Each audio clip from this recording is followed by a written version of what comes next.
Mesdames et messieurs, bonsoir. Voici les titres de ce journal. À l'instar du reste du monde, notre pays a célébré aujourd'hui la journée mondiale de la liberté de la presse à l'hôtel Acacia. Et dans l'actualité internationale, Pyongyang a procédé à de nouveaux tirs de missiles. Voilà pour les titres. Bienvenue sur Télé Djibouti. Notre pays a célébré à l'instar du reste du monde la journée mondiale de la presse donc à l'hôtel des Acacias en présence du ministre de la Communication chargé des postes et des télécommunications, Abdi Youssouf Sougué. L'Union de la presse francophone de Djibouti a organisé cette journée en présence des membres du syndicat du personnel, de la presse et de l'audiovisuel de Djibouti et de la Commission nationale de la communication, la CNC. À cette occasion, des tables rondes ont été organisées pour discuter des défis, challenges et perspectives de la presse, comment sortir du factuel, le rôle de la CNC, le Conseil national de la communication. Des débats ont été riches et des recommandations ont été formulées pour faire donc avancer la presse à Djibouti et relever les défis du futur avec l'apparition des réseaux sociaux qui ont révolutionné donc le monde de la communication. Écoutons Mme Aïcha Ahmad Youssouf, présidente du SPAD, pour plus de détails. Permettez-moi avant tout de rendre un vibrant hommage aux femmes et aux hommes des médias qui exercent ce métier avec courage et professionnalisme afin de contribuer à l'enracinement de la démocratie dans notre pays. Le SPAD tente d'apporter sa pierre de l'édifice afin de consolider les acquis en matière de la liberté de la presse. Mais nos actions ne peuvent se concrétiser que si elles sont accompagnées par les autorités et nous constatons des évolutions positives ces dernières années. Enfin, je tiens particulièrement à remercier le ministre de la Communication, des Postes et des Télécommunications pour avoir parrainé cette journée.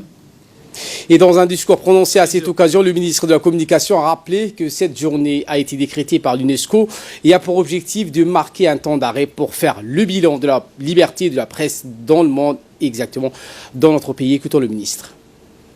Je suis heureux de prendre part avec vous à la célébration de cette journée particulièrement spéciale à votre profession. Le 3 mai, en effet, a été proclamée Journée mondiale de la liberté de la presse par l'Assemblée générale des Nations unies en 1993 pour marquer l'importance que l'ONU accorde à ce droit fondamental. Nous devrions tous et toutes être attachés à cette liberté de la presse et la chérir. Sans presse, les citoyens resteraient dans l'obscurité et les pouvoirs publics sans garde-fou. Mais les temps ont changé et les manières d'informer ont évolué. L'arrivée des réseaux sociaux bouscule votre profession en la mettant notamment à la portée de quiconque. Sur ces défis liés au numérique et à l'évolution de la technologie, et sur d'autres encore, il faut engager la réflexion. C'est ce que vous allez faire aujourd'hui dans le cadre de cette table ronde. Je suis confiant que vos échanges et discussions seront fructueux. Je vous souhaite donc bon travail à votre journée. Merci de votre attention. Autre actualité de ce 22h avec cette journée Mon école à moi, la 6e et dernière journée éco-citoyenne de l'année scolaire qui a été célébrée dans l'ensemble des établissements scolaires du pays. À cette occasion, l'ensemble des acteurs se sont retrouvés autour de larges rencontres et des concertations pour faire le bilan des actions menées au cours de ces 6 derniers mois de mobilisation. Ainsi, les échanges et les débats ont permis de mesurer combien les valeurs de l'esprit de citoyenneté et de civisme sont entrées dans les mœurs pour conserver et protéger le bien commun qu'est l'école. Les élèves ont proposé des sketchs, des poèmes et des mots bien sentis à travers lesquels ils ont démontré leur degré d'appropriation des valeurs et de l'esprit de civisme et de citoyenneté véhiculé donc par ce projet Mon école à moi.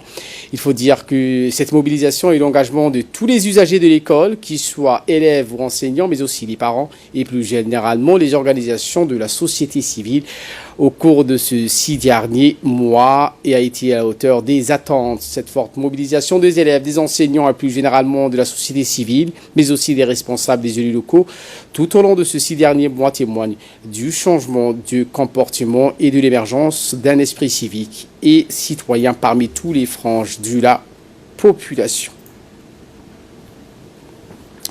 Le ministre de l'Éducation nationale et de la formation professionnelle, Moustapha Mohamed Mahmoud, a effectué une tournée de clôture des journées éco-citoyennes pour l'année scolaire qui touche à sa fin. Au cours de cette rencontre qu'il a conduite dans plusieurs établissements scolaires, le ministre était accompagné des cadres de son département au cours de cette tournée qu'il a conduit dans plusieurs établissements scolaires. Le ministre s'est imprégné et la délégation a effectué une première halte à l'école annexe 1 de Gabon avant de se diriger vers l'école de la cité Nessib et a terminé sa tournée au lycée de PK13. À chacune de ces haltes, le ministre et sa délégation ont été reçus en chant et en danse avec les honneurs dus à son rang. L'occasion pour le ministre et sa suite d'apprécier les travaux de nettoyage et d'entretien dans les salles des classes et du reste des infrastructures des établissements scolaires qui ont été remis à neuf grâce à l'action conjuguée des élèves, des enseignants et des parents ainsi que le riverain de l'école. Le ministre a ensuite eu des échanges avec les parents, les enseignants, mais aussi les élus locaux et les organisations de la société civile qui se sont mobilisés comme chacune des 6 dernières journées éco-citoyennes. Ces échanges lui ont permis de mesurer les résultats du projet Mon école à moi en termes d'embellissement des établissements scolaires. Il a aussi pris la mesure de l'appropriation par l'ensemble des usagers de l'école et de la communauté éducative des valeurs de civisme et de citoyenneté.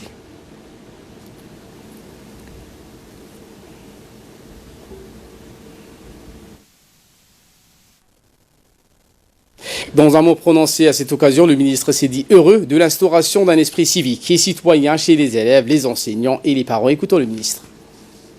Nous avons voulu faire de cette dernière journée citoyenne une journée bilan. Et maintenant, est-ce que par rapport à ces objectifs, par rapport aux objectifs qu'on s'est donnés de cette journée citoyenne, est-ce que ça a été atteint ou pas?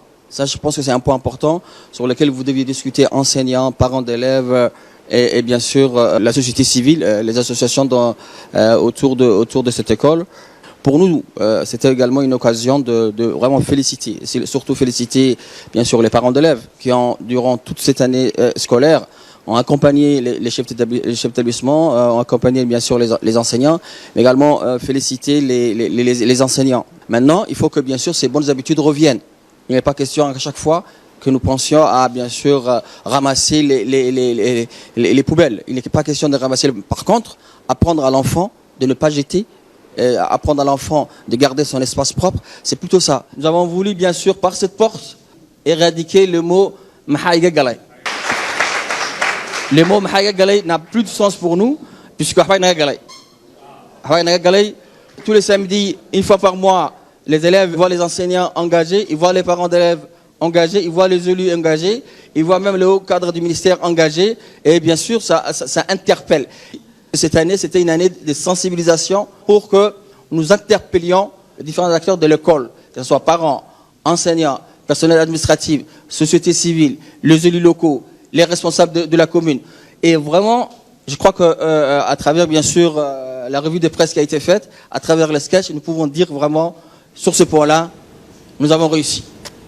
Et voilà qui nous ramène de parler de cette tournée de la ministre de la Femme et de la Famille, Moumina Hamad Hassan, qui a entamé une tournée d'échanges et de discussions avec les communautés rurales des 5 régions de l'intérieur le 28 avril dernier, en commençant par la région d'Arta. Dans chaque localité, la ministre a mis en place des organisations économiques et communautaires pour promouvoir l'autonomisation économique des femmes, ainsi 13 coopératives dans le secteur agricole, agropastoral, agroalimentaire et artisanal ont été lancées durant cette tournée. Par ailleurs, la ministre a procédé à la remise des kits scolaires, des kits pour le nouveau-né, des moustiquaires et des vivres. La ministre s'est d'abord rendue dans la localité de Karta, accompagnée par l'honorable député Aïcha, le préfet de la région d'Arta, Abdullah Hidara, le président du conseil régional, Ilmebouh Goudade. La ministre de la Femme et de la Famille donc, a également fait cette tournée avec les responsables de la région, de la localité de Leïta. Cette délégation a été accueillie très chaleureusement par les habitants de cette localité. La présidente de la mutuelle communautaire a pris la parole dans un premier temps pour souhaiter la bienvenue à la ministre et aux autorités locales. Et ensuite, pour remercier la ministre d'avoir implanté le projet mutuel communautaire dans cette localité, les officiels, donc, en tour à tour, pris la parole pour discuter avec la communauté et répondre des doléances.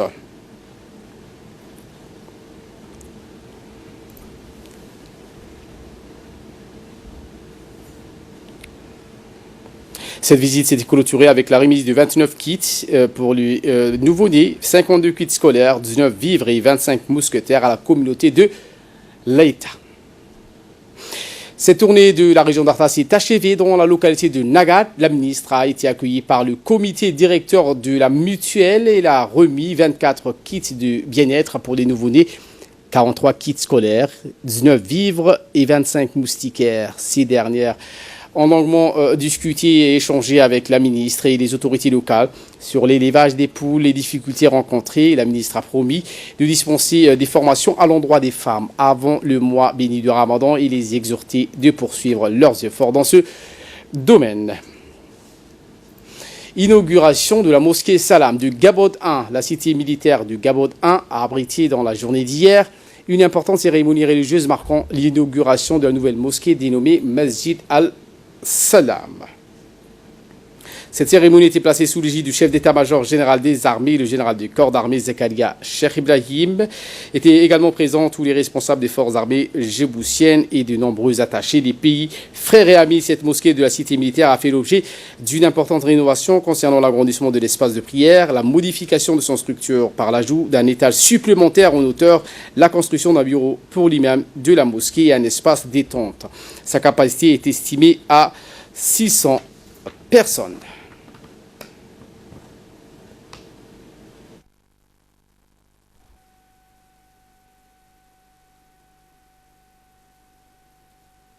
Des personnes qui accompagnaient le chef d'état-major général des armées, Zakaria Cheikh Ibrahim, ont procédé à l'inauguration officielle de cette mosquée. Puis le général a effectué une visite guidée de la dite mosquée avec ses nouvelles installations. Et cet événement religieux arrive donc à point nommé avec l'arrivée du mois béni de Ramadan.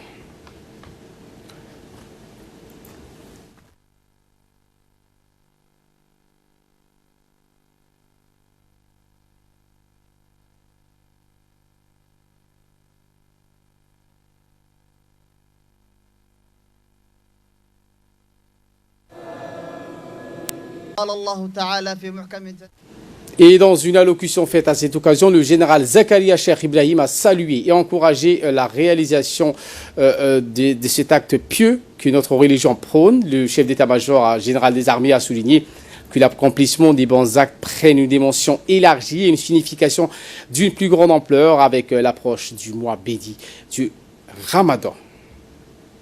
Suite à l'invitation que lui a adressée Francesco Palombella, capitaine de vaisseau, le ministre de l'Habitat, de l'Urbanisme et de l'Environnement, Moussa Mohamed Ahmed, a visité la base militaire italienne à Djibouti. Le ministre était accompagné par Dini Abdallah, secrétaire général du ministère, et son conseiller technique.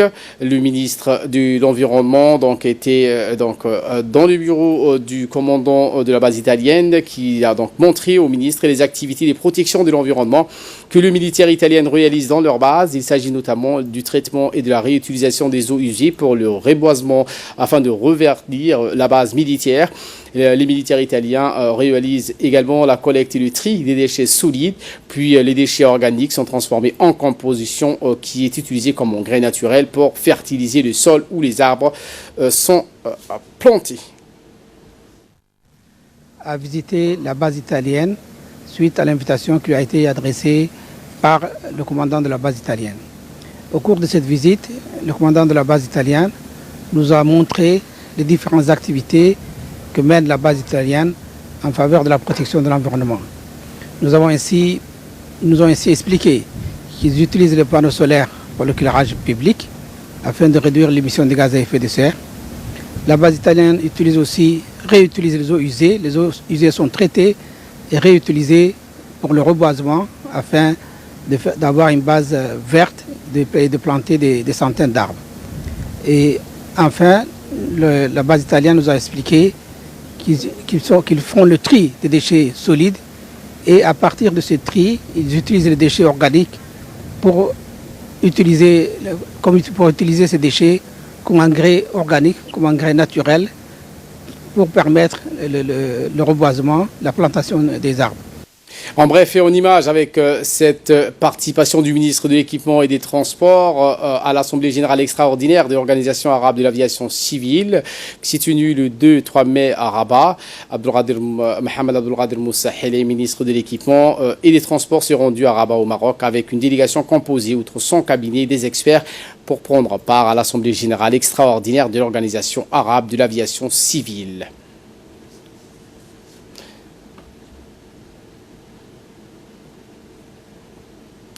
Et autre actualité de ce 22h, retour à Djibouti avec cette cérémonie de remise de récépissés au conseil de quartier des 3 communes de la capitale présidée par le maire de la ville de Djibouti, Fatouma Awal Ousmane.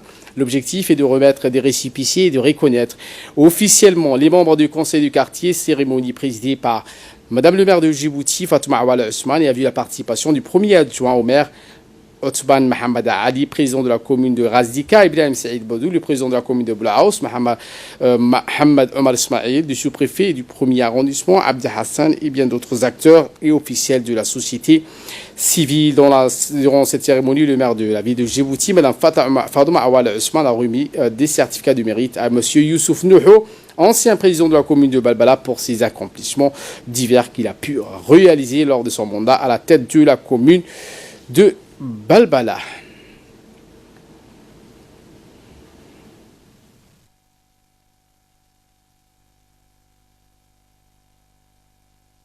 Je suis particulièrement contente et heureuse d'être parmi vous parce qu'aujourd'hui, c'est aussi l'aboutissement de la formation des conseils de quartier qu'on avait organisé le mois dernier pendant 5 jours.